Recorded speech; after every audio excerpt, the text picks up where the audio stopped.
ನಾನು ಈ ಮನೆ ಕಟ್ಟಲ ಮಗ. ನಮ್ಮ ಆಸ್ತಿಗೂ ಹಣಕ್ಕೂ ಜವಾಬ್ದಾರ. ಬೆಂಕಿ ಬಿಟ್ಟಲ್ಲಿ ಜವಾಬ್ದಾರಿಗೆ ಆ ಲಕ್ಷ್ಮಿ ಸಾಯೋದ್ರ ಬದಲು ನೀನು ಸತ್ತಿದ್ರೆ ಚೆನ್ನಾಗಿರ್ತಿತ್ತು.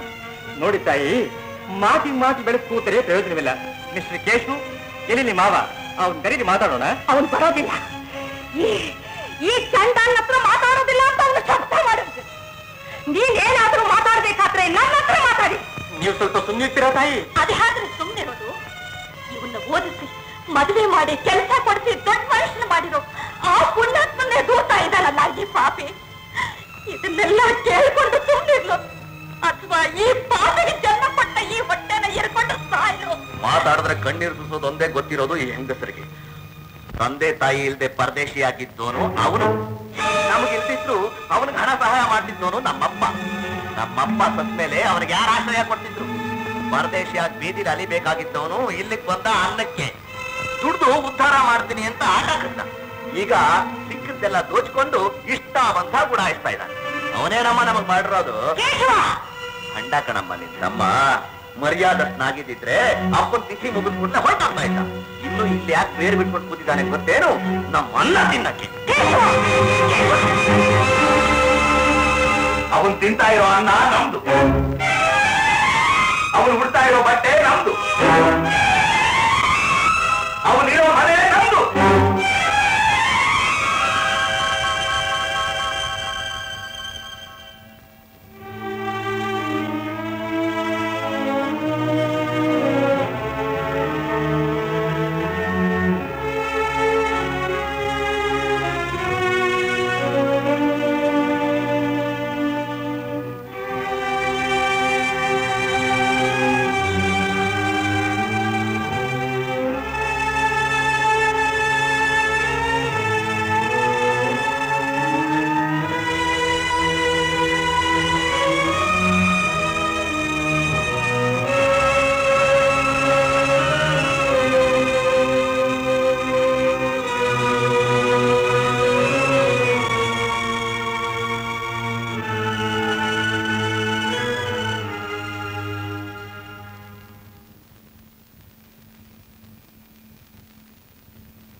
ಸಂಸಾರಕ್ಕೆ ಹೊಟ್ಟೆ ತುಂಬಾ ಅನ್ನ ಕೊಟ್ಟು ಕಾಪಾಡಿದೆ ನೀನು.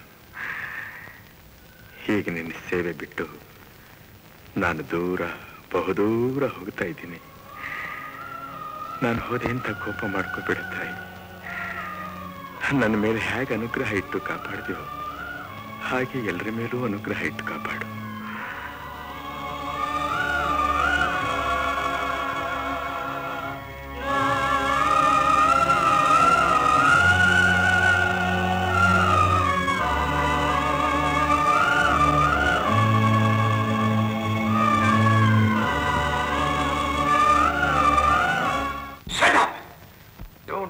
You learned fool.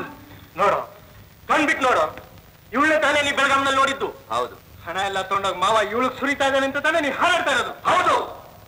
ಈಗ ಯಾರು ಗೊತ್ತೇನು? ದುಡ್ಡು ದೇಹ ಮಾರ್ಕೋತಾ ಇರೋ ಬಜಾರಿ ಹೆಂಗಸು ನಮ್ಮ ಮಾವನ ಕೀಪು. ಸ್ವಲ್ಪ ನಾಲ್ಗೆ ಬಿಗಿ ಹಿಡಿದು ಮಾತಾಡು. ದಿಕ್ಕಿಲ್ದೆ ಹೆಂಗಸು ದುಡ್ಡು ಕೊಟ್ಟು ಸಾಕ್ತಾ ಇರೋದನ್ನ ಕಂಡು ನಿಮ್ಮ ಮಾವನಿಗೆ ಕೆಟ್ಟ ಹೆಸರು ಇಡ್ಬೇಡ. ನಾನ್ ಬಜಾರಿ ಹೆಂಗಸು ಅಲ್ಲ, ದುಡ್ಡು ದೇಹ ಮಾರ್ಕೋತಾನೂ ಇಲ್ಲ. ನಾನು ನಿನ್ನ ಹಾಗೆ ನಿಮ್ ತಂದೆ ರಕ್ತದಿಂದಲೇ ಹುಟ್ಟಿರೋ ನಿನ್ನ ಅಕ್ಕ ಡಾಕ್ಟ್ರೆ, ಅವಳು ಹೇಳ್ತಿರೋದು ನಿಜವೇ? ನಿಜ. ಹಾಗಾದ್ರೆ ಇಷ್ಟು ದಿವಸ ನೀವು ನಂಗೆ ಯಾಕೆ ಹೇಳಿಲ್ಲ?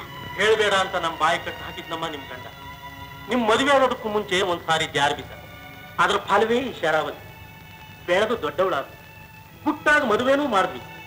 ಈ ಮಗು ಹುಟ್ಟ ಮೇಲೆ ಇವಳು ಗಂಡ ತೀರು ಹೋದ.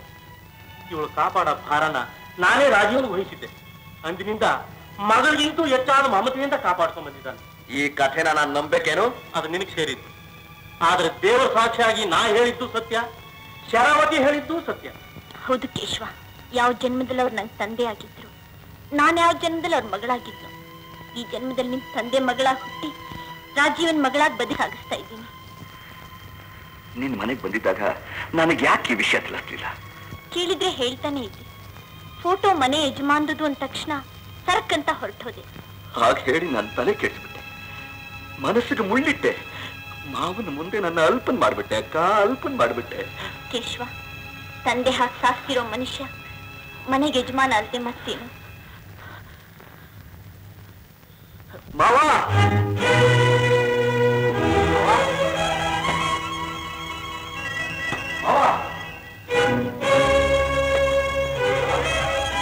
ಮಾಮ ಬೆಡ್ರೂಮ್ ನಲ್ಲಿಲ್ಲಮ್ಮ.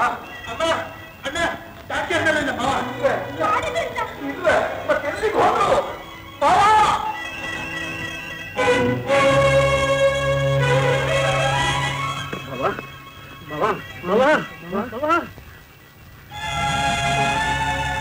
ಈ ಶಾಲ್ ನನಗೆ ಯಾರು ಕೊಟ್ಟರು? ಯಾರಪ್ಪನ ಕೊಟ್ಟರು? ಅವ್ರು ಯಾವ ಕಡೆ ಹೋದ್ರು?